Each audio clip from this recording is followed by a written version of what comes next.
kuat. Nah, tapi beliau ini tidak menyadari bahwa gas mudah terbakar yang beliau hasilkan ini adalah reaksi sendiri. untuk unsur kimia yang baru. Selanjutnya, pada tahun 1671, Robert Boyle melalui karya tulisannya yang berjudul New Experiment Touching the Relation Betwixt Flame and Air, ada salah satu bagian yang mendeskripsikan reaksi antara serbuk besi dan asam cair. Ini menghasilkan gas hidrogen. Dalam papernya beliau ini disebut sebagai inflammable solution of Mars atau iron. Selanjutnya, pada tahun 1766, Henry Cavendish ini mengenali gas hidrogen sebagai zat yang diskret dengan mengidentifikasi gas tersebut dari reaksi logam asam sebagai udara yang mudah terbakar. Kemudian pada tahun 1781, beliau juga menemukan bahwa gas ini memproduksi cairan ketika dibakar. Nah, pada tahun 1783, Antoine Lavoisier memberikan unsur ini dengan nama hidrogen ketika beliau dan Laplace mengulang kembali penemuan Cavendish yang mengatakan pembakaran hidrogen memproduksi cairan.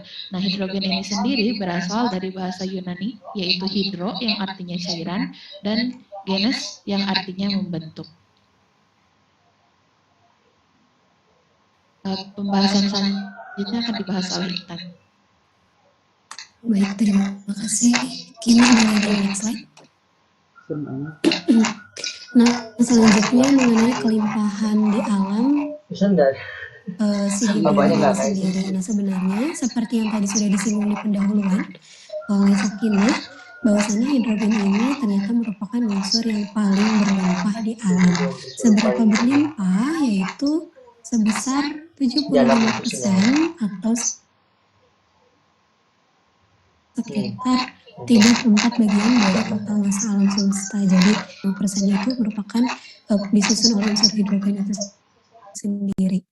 Nah, kemudian di mana kita dapat menemukan unsur hidrogennya, yaitu paling banyak kita dapat menemukannya di air, yaitu dalam bentuk H2O dan dalam berbagai senyawa organik, kemudian dalam bahan bakar fosil, amonia, dan asam. Sementara untuk air sendiri, seperti yang kita ketahui, air ini merupakan penyusun 70% dari permukaan bumi, dan hidrogen ada di dalamnya, sehingga hidrogen ini dapat dikatakan merupakan unsur yang paling berlimpah gitu, jadi sesuai.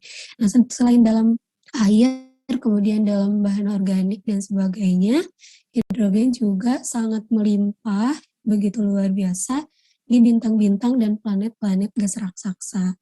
Selain itu juga dapat menemukan hidrogen di dalam kerak bumi, yang mana unsur ini termasuk 10 unsur paling berlimpah dalam kerak bumi dengan besar 1520 ppm atau persentasenya sebesar 0,152%. Nah, sementara dalam keadaan normal, hidrogen ini tidak ditemukan secara murni gitu, melainkan kita menemukannya dalam bentuk gas atomik, diatomik maksud saya, yaitu dalam bentuk H2. Nah, hidrogen ini tidak ditemukan secara alami, maksudnya secara berkeliaran bebas gitu, melainkan hidrogen ini harus diekstraksi atau dipisahkan terlebih dahulu. Dalam caranya itu bisa secara industri ataupun secara lab dari berbagai senyawa hidrokarbon, salah satunya itu dari metana yang nanti akan dibahas selanjutnya. Boleh di next slide. Nah, ini mengenai proses pemisahan hidrogen, karena tadi hidrogen tidak ditemukan secara langsung di alam dalam bentuk hidrogen itu sendiri, melainkan dalam bentuk senyawa-senyawa, sehingga untuk mendapatkan hidrogen kita harus mengekstraksi atau memisahkan hidrogen dari senyawanya itu sendiri. Nah, di sini ada 4 cara yang dapat digunakan untuk memperoleh gas hidrogen.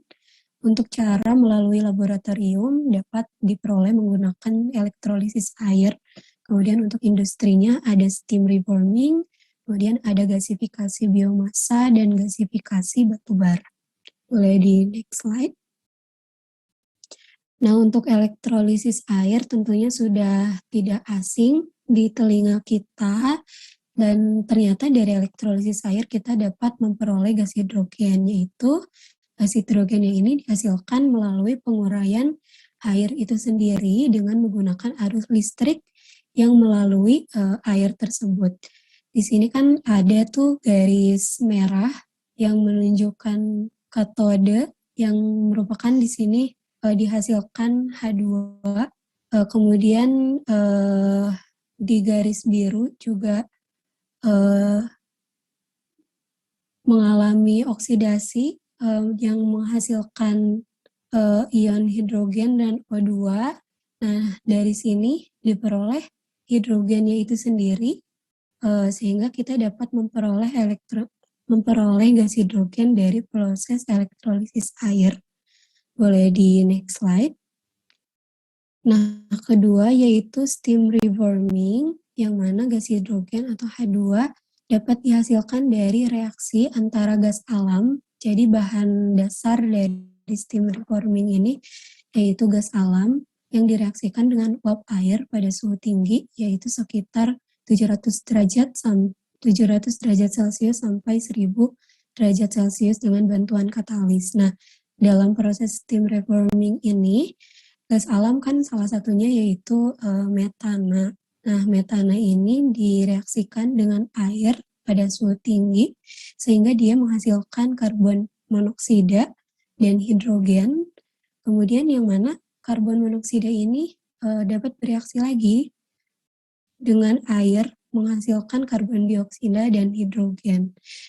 Nah, hidrogen yang dihasilkan kemudian dimurnikan dengan cara penyerapan, karena kan di sini hidrogennya itu dihasilkan dengan karbon dioksida. Nah, supaya mendapatkan hidrogen yang murni, maka dilakukan penyerapan sehingga diperoleh gas hidrogen saja. Boleh dilanjut. Nah, ini untuk gambar steam reforming dimulai dari bawah, yaitu combustion air preheat, kemudian hidrokarbonnya berupa metana di botol yang berwarna orange. Di situ terjadi proses steam, kemudian proses steam ini berlanjut dan hasilnya dihasilkan yaitu reformed gas, seperti gas-gas yang tadi telah disebutkan, karbon monoksida, hidrogen, kemudian karbon dioksida dan hidrogen itu sendiri dengan cara penyerapan. Boleh dilanjut.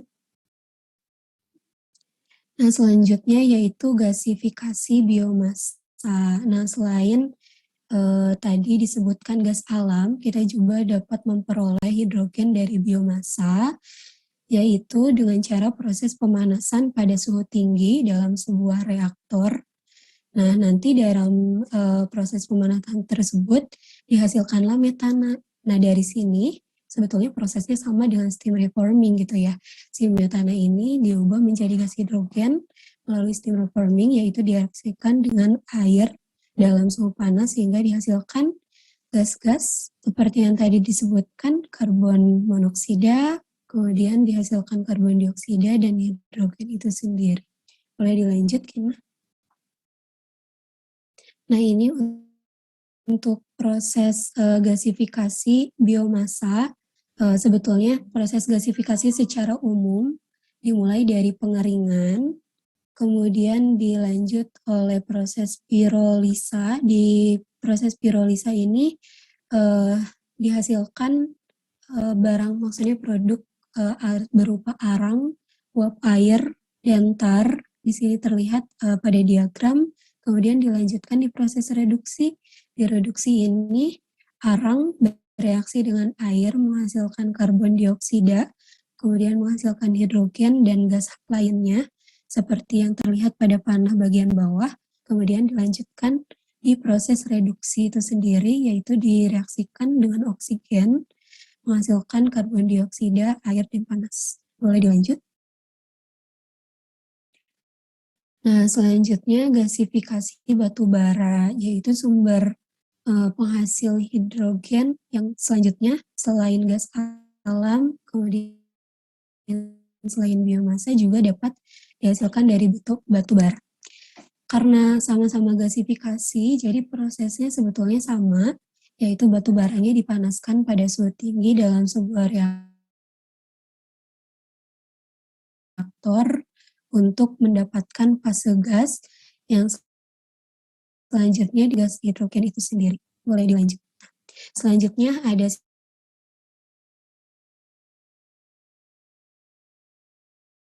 sifat fisika dan sifat kimia yang akan dijelaskan oleh Sakinah. Sifat Silakan. fisika yang dimiliki oleh hidrogen ini,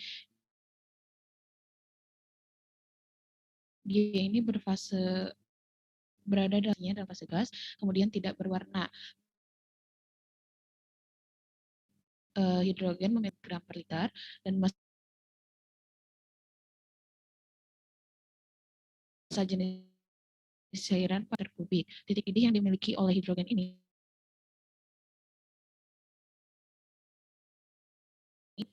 atau sebesar minus 252,87 derajat Celcius atau setara 17 derajat Fahrenheit. Titik leburnya berada pada 14,01 Kelvin atau sebesar minus 259,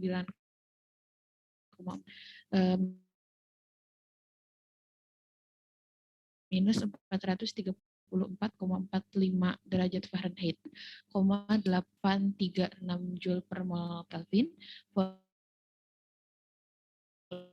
volume molarnya sebesar 11,42 kali 10 minus 3, mol 11,5984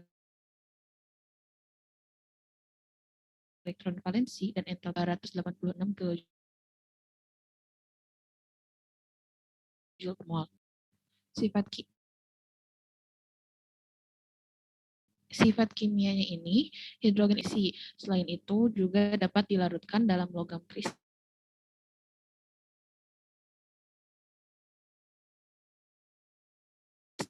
mudah terbakar.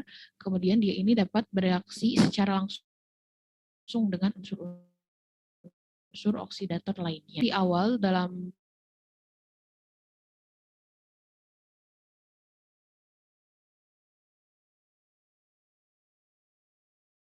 pendahuluan bahwa hidrogen di kehidupan. Nah, salah satu contohnya ini dalam temui di antaranya ini dalam mengisi balon, lalu ada dalam pengelasan dan penggorengan makanan.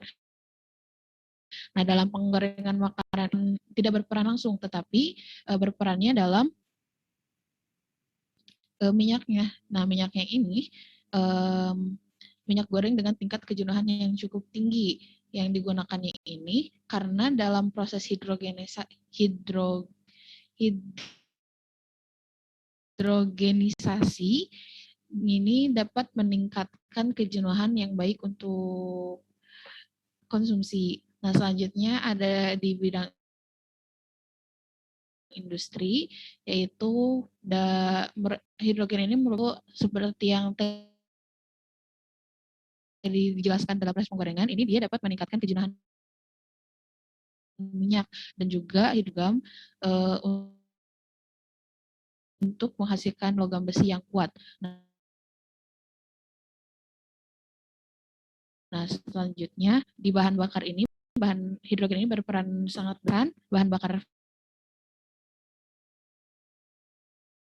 fosil, kemudian bahan bakar untuk rokel, itu dalam penghilangan minyak untuk memperoleh bensin grade tinggi.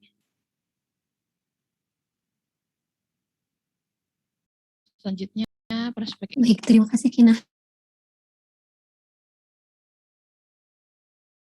Nah, setelah tadi membahas kegunaan-kegunaan dari hidrogen itu sendiri, memiliki dua prospek ekonomi untuk di masa depan. Yang pertama, hidrogen ini dapat menjadi sumber energi masa depan karena hidrogen ini berpotensi karena telah dijelaskan pada proses pemisahan sumbernya. Nah, itu kan merupakan sumber yang terbarukan. Maka hidrogen ini dapat dijadikan sumber energi masa depan yang terbarukan dan aman bagi lingkungan. Kenapa aman? Karena hidrogen ini tidak menghasilkan emisi gas yang berbahaya ketika bereaksi. Kemudian yang kedua, hidrogen dapat menjadi bahan bakar yang sempurna karena hidrogen ini menghasilkan bakaran yang paling bersih dan paling efisien. Kenapa paling bersih? Seperti tadi yang telah disebutkan, karena hidrogen ini tidak seperti bahan bakar yang misalnya berbasis karbon. Hidrogen itu tidak menghasilkan produk sampingan atau efek-efek hasil yang berbahaya bagi lingkungan gitu. Hidrogen ini hanya menghasilkan energi dan air bersih dalam sel bahan bakar ketika dia digunakan sebagai bahan bakar. Nah, kenapa dia disebut efisien? Karena hidrogen ini memiliki energi pembakaran yang tinggi dibandingkan bahan bakar lainnya, yang berarti lebih efisien untuk bobot yang sama dibandingkan bahan bakar yang lainnya gitu. Boleh selanjutnya di next slide. Nah, ini untuk reference yang kami gunakan dapat dilihat. Oke, boleh di next slide. Alhamdulillah penyampaian dari kami mengenai hidrogen cukup dan kami cukupkan. Terima kasih atas perhatiannya. Bapak dan teman-teman semuanya dikembalikan kepada Bapak. Terima kasih. Wassalamualaikum warahmatullahi wabarakatuh. Waalaikumsalam warahmatullahi wabarakatuh. Terima kasih ya sudah memaparkan paparannya tentang unsur hidrogen ya, sangat bagus ya. Namun demikian ada beberapa hal yang barangkali perlu diklarifikasi ya. Tadi coba slide saya penasaran juga slide mundur tentang penggunaan hidrogen dalam kehidupan. stop di sini. Penggorengan makanan ini maksudnya apa ya? Tadi disebutkan untuk menjenuhkan minyak ya. Sebenarnya kalau itu yang dimaksud adalah itu penggunaan gas hidrogen untuk keperluan membuat margarin ya. Soal margarin nanti digunakan dalam kehidupan sehari-hari itu banyak gunanya ya. Di situ mungkin ya maksudnya ya, penggorengan minyak ya.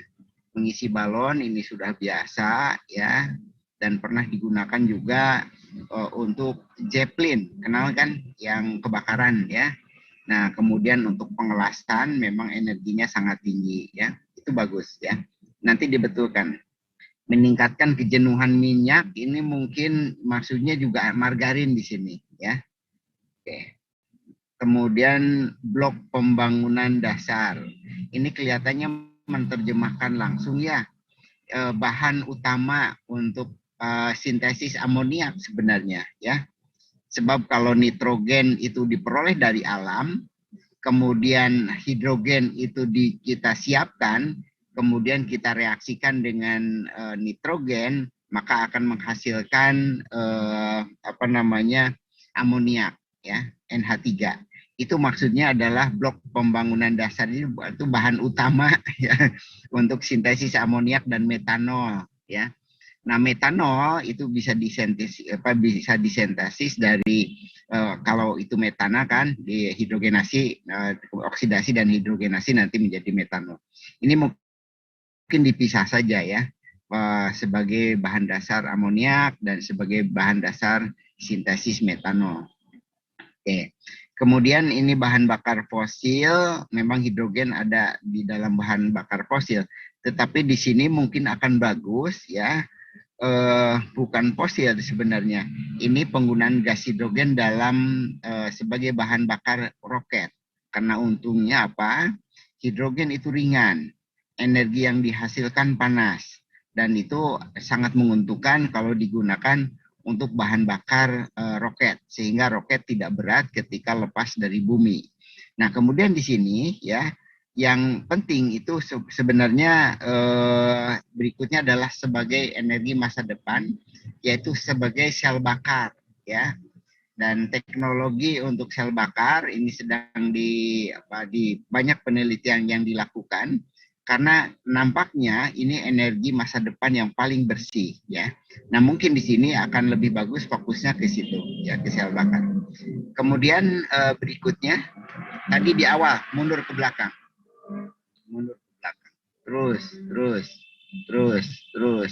Stop. Maju ke depan, maju. Sejarah sudah sangat bagus ya penyampaiannya, kemudian maju ke depan. Stop di sini, stop. Tadi yang gambar 4 itu, yang setelah ini. Nah, stop di sini. Ini laboratorium ya, elektrolisis. Nah, bagusnya ini laboratorium, kemudian elektrolisis. Di situ jangan gambar mikroskop ya. Nah, nanti bagus sekali kalau di situ kalau memang ada gambar ya, gambar logo ya, gambar yang relevan dengan proses elektrolisis ya. Jangan itu mikroskop, kalau itu mah mikroskop. Memang benar di laboratorium mikroskop, tetapi relevansinya dengan proses elektrolisis itu terlalu jauh ya, mikroskop ya. Kemudian ini proses industri itu boleh, tetapi ini gasifikasi biomasa, mungkin ini bagusnya gambarnya jangan sama ya, industri mungkin bisa gambar apa gitu ya, gambar bangunan pabrik begitu ya. Kemudian gasifikasi biomasa boleh di apa namanya di gambar yang gasifikasi biomasa, di situ cocok.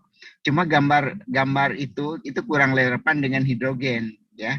Nah, bagusnya mungkin gambar yang lain yang memang ada relevansinya dengan, tapi kalau itu dikatakan sebagai biomasa, sebagai untaian material biomasa itu boleh saja, itu sebagai untaian karbon ya. Industri juga sama ya, jangan loop di situ ya, jangan kaca pembesar ya, nampaknya bisa diperbaiki. Dan kenapa saya menyampaikan ini ya, nanti di dalam apa namanya di dalam bab yang saudara tulis ya, gambar-gambar itu harus relevan dengan apa yang dituliskan ya. Kalau itu gambar foto, mohon disebutkan sumbernya. Tetapi kalau gambar itu ciptaan saudara, tentu saja itu hak kekayaan saudara begitu ya. Kemudian maju dari sini. Oke. Nah, ini proses elektrolisis untuk menggambarkan skemanya bagus ya. Ini jelas ya, apa namanya, tapi akan sangat bagus kalau foto alat ya. Sebab kalau searching di internet banyak sekali sebenarnya gambaran elektrolisis. Dan ini menarik ya, karena bukan hanya hidrogen, nanti dipaparkan ya di dalam teksnya, bahwa melalui proses elektrolisis ya, itu menggunakan energi berapa volt di sini. Ya, ini penting ya. Kenapa? Karena energi ini ada hubungannya dengan apa namanya sumber daya ya. Kemudian hidrogen dan oksigen juga di sini bagus, sudah ada perbandingannya, dan di sini bagus ada apa namanya ada visualisasi sehingga hidrogen nampaknya diperoleh dalam jumlah yang lebih banyak daripada oksigen. Ini bagus, cuma nanti voltasenya itu bagusnya disebutkan gitu ya. Oke, makasih. Berikutnya coba. Nah, ini proses reforming ini bagus ya, melalui steam reforming dan gas hasil biomasa reforming. Nah, di sini mungkin bagus kalau saudara sampaikan bahwa gas alam atau metana ya, itu konsumsi yang sangat besar itu sebenarnya untuk keperluan reforming ya, untuk di negara-negara maju. Nah, berbeda dengan Indonesia ini masih menggunakan gas alam ini atau metana ini sebagai bahan bakar di rumah begitu. Ini nampaknya perlu sekali sebagai literasi kepada masyarakat atau siswa kita, bahwa gas yang biasa kita peroleh dalam bentuk gas alam itu sebenarnya konsumsi untuk keperluan industri itu jauh lebih banyak ya, dan sebenarnya jauh lebih ekonomis dibandingkan dengan cara dibakar begitu saja ya. Kalau di Indonesia gas-gas alam ini jadi LPG kemudian dibakar, kemudian jadilah energi untuk masak gitu ya. Nah, sebenarnya untuk negara-negara maju keperluan gas ini adalah sangat banyak untuk keperluan industri ya. Saudara lihat di sini nanti diuraikan bahwa hasil dari reforming ini bukan hanya hidrogen tetapi diperoleh karbon dioksida CO2 ya. Dan saudara tahu CO2 ini adalah sumber efek rumah kaca kalau dilepas begitu saja, tetapi akan menjadi sumber yang sangat potensial kalau itu digabungkan dengan NH3 dan membentuk urea, ya.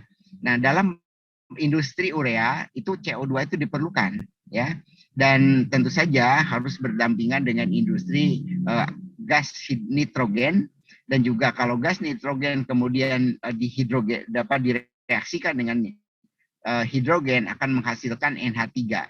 Nah, NH3 ini kemudian bisa direaksikan dengan CO2 menghasilkan urea. Nah, ini menarik ya, karena kenapa?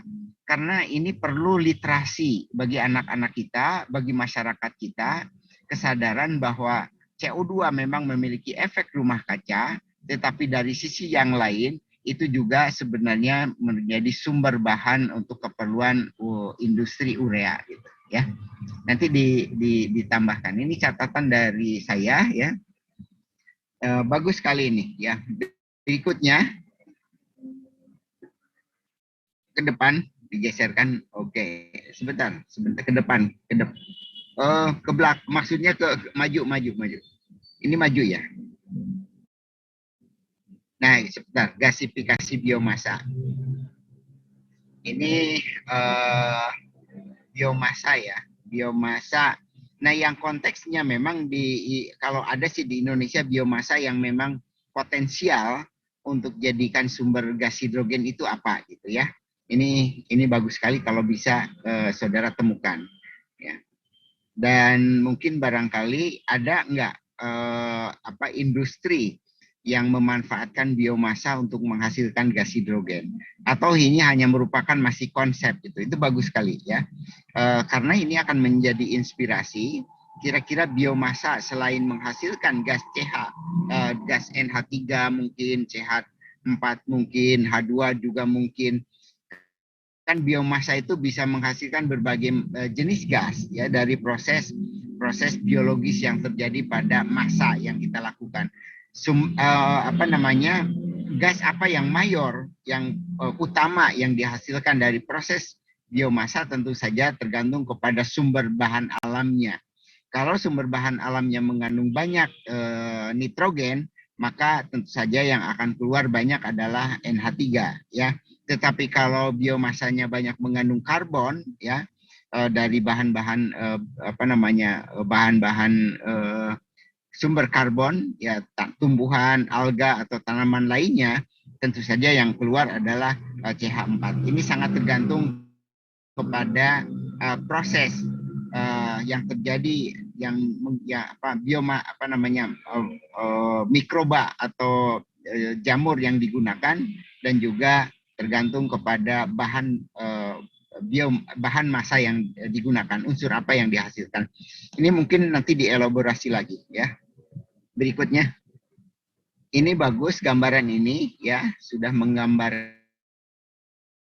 bagaimana proses gasifikasi biomasa, sama halnya dengan proses reforming yang tadi sudah disampaikan.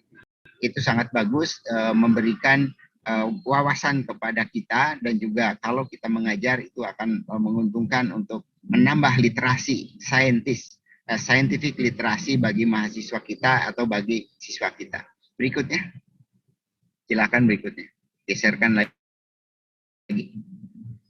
Ini batu bara, ini menarik ya. Berikutnya batu bara ya.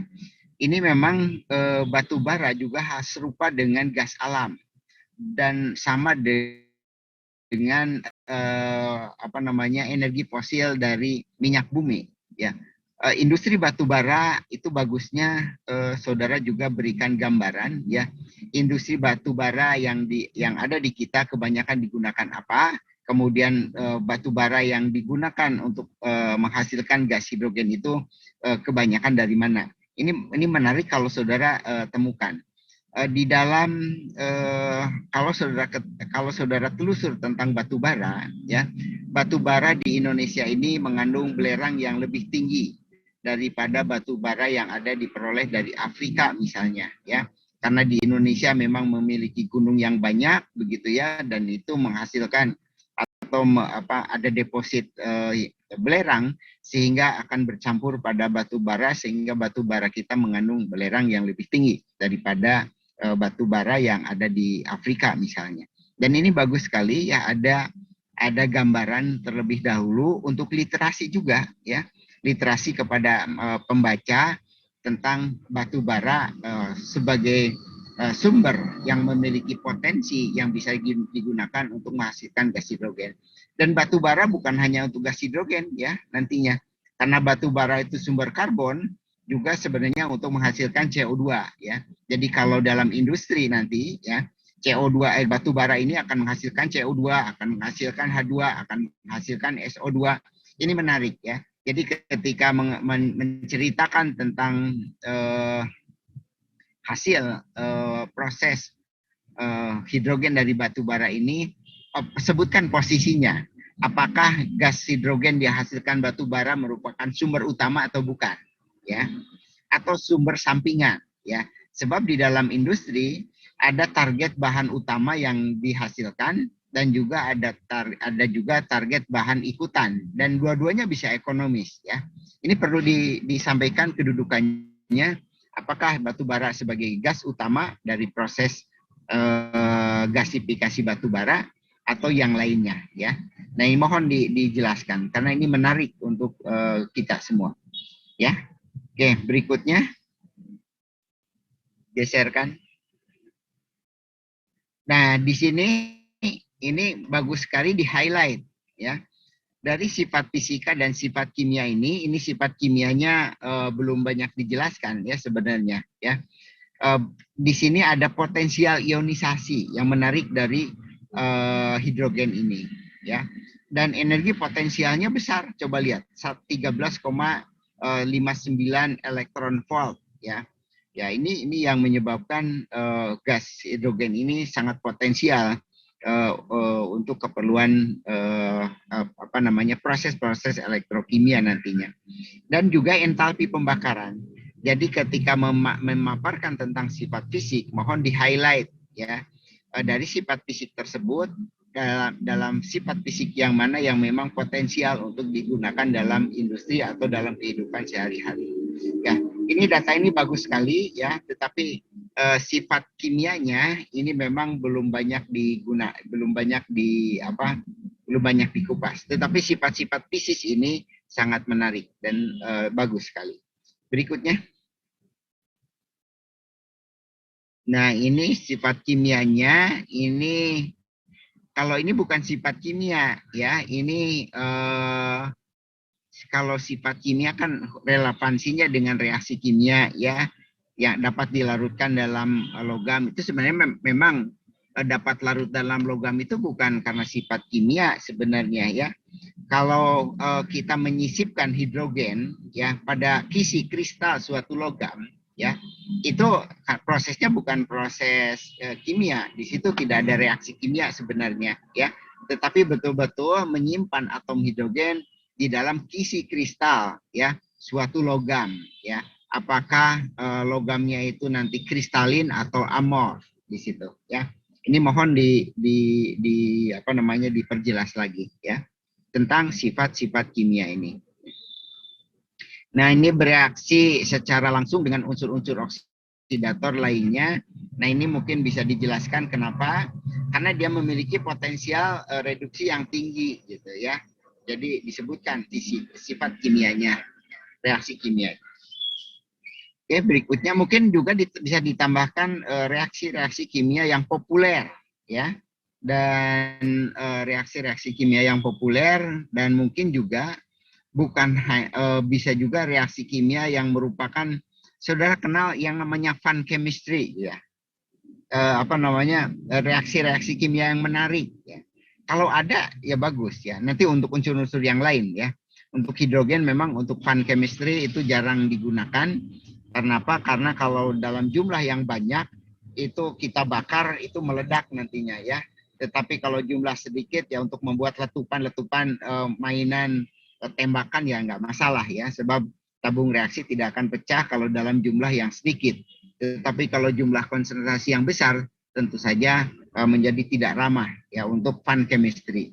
Nah, ini mohon di-highlight ya sifat-sifat reaksi kimia pada dua sisi. Satu adalah sifat reaksi kimia yang memang digunakan dalam kehidupan sehari-hari atau teknologi, dan itu yang memang menarik begitu.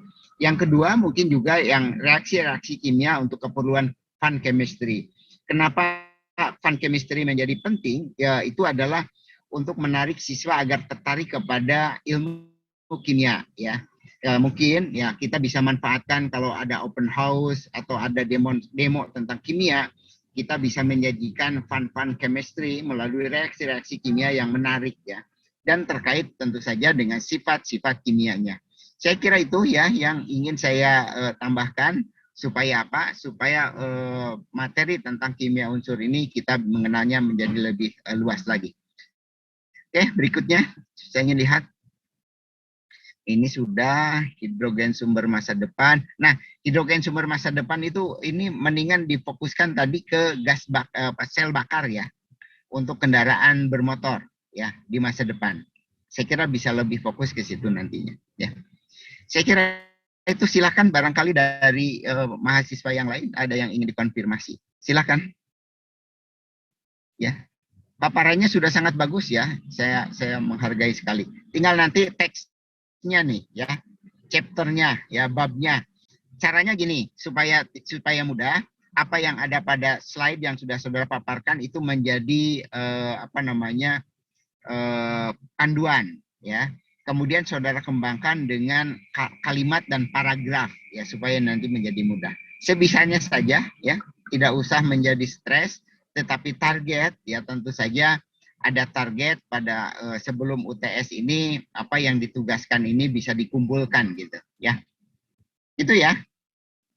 Silakan, ada yang ingin ditanyakan atau dikonfirmasi dari peserta perkuliahan yang lainnya? Enggak?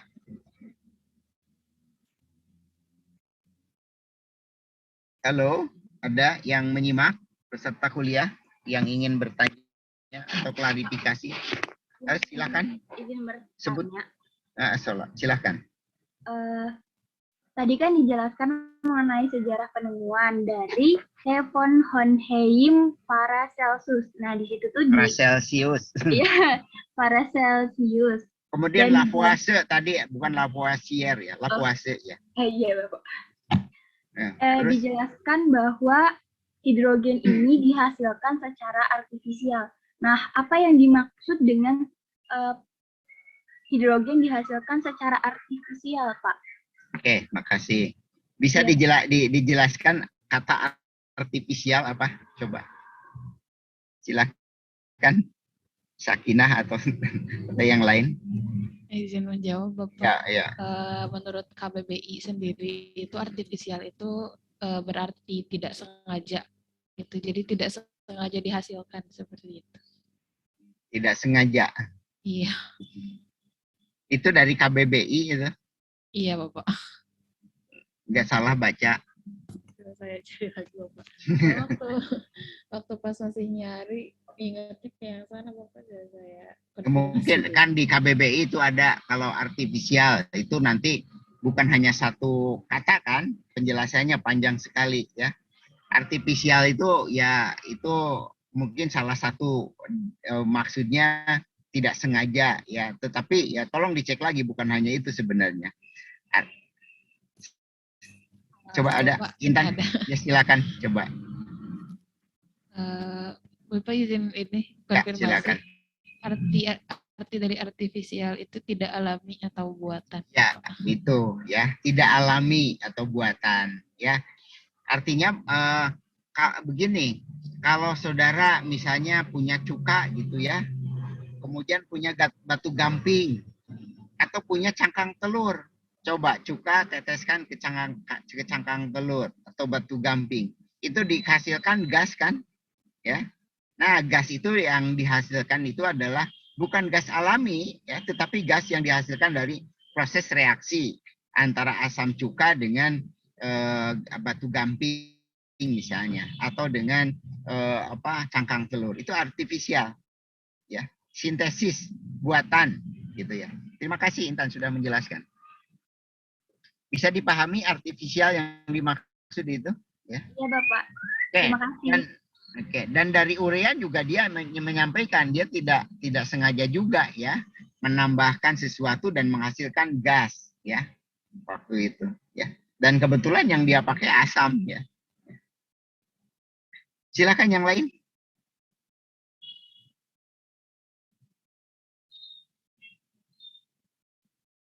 Ada yang mau diklarifikasi lagi?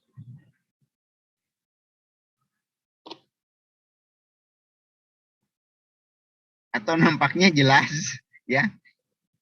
Kalau sebagai pengetahuan saja memang sudah jelas ya. Ada lagi? Oke, kalau memang tidak ada yang ingin diklarifikasi lagi, tidak ada yang ingin diberikan masukan, masukan-masukan yang tadi saya sampaikan mohon dicatat, dicoba ya, dicek kembali ya, dicek kembali. Dan mudah-mudahan penulisan naskahnya bisa ngereyeh ya, ngereyeh itu apa ya? Dicicil ya. Jangan ditunda pada ujung waktu. Nah, kalau ditunda pada ujung waktu nanti stres sendiri. Dan ini menjadi bab yang saudara tulis dan menjadi karya cipta saudara dalam perkuliahan, ya. Nanti kalau digabungkan menjadi book chapter pada bab tersebut mungkin harus ditulis nama saudara ini yang berdua ini, ya. Itu yang saya inginkan dan mudah-mudahan menjadi target penulisan book chapter tentang unsur-unsur dan kegunaannya, ya. Itu ya, memang berat, tetapi saya mohon sekali ya, coba ya, sebab dengan tantangan yang sulit biasanya hasilnya akan menjadi lebih bagus. Cukup ya perpilihan kita, karena saya juga ada kegiatan berikutnya, rapat ya. Oke, terima kasih yang mempresentasikan, dan berikutnya adalah unsur alkali ya, minggu depan. Targetnya H-1 ya. Kalau saudara punya materi paparan dari kakak angkatan itu bagus, tetapi mohon kemudian disempurnakan ya, ditingkatkan kualitasnya ya. Kalau tidak ada ya, itu nanti di WA saya aja ya, di grup ya. Ya belum menemukan misalnya ya. Dan mungkin saya akan memberikan paparan-paparan kakak-kakak kelas saudara di semester sebelumnya ya. Tapi catatan mohon jangan percaya dengan paparan itu, ya. Tetap harus dilakukan pengecekan dan juga dilakukan perbaikan, ya. Saya kira itu. Terima kasih ya pada perkuliahan ini. Assalamualaikum warahmatullahi wabarakatuh. Alhamdulillahirabbil alamin. Ya, terima kasih. Sama-sama. Saya tutup ya. Yuk. Mohon ketua kelas ya untuk di setnya di spot ya untuk bisa memvalidasi kehadiran. Makasih ya.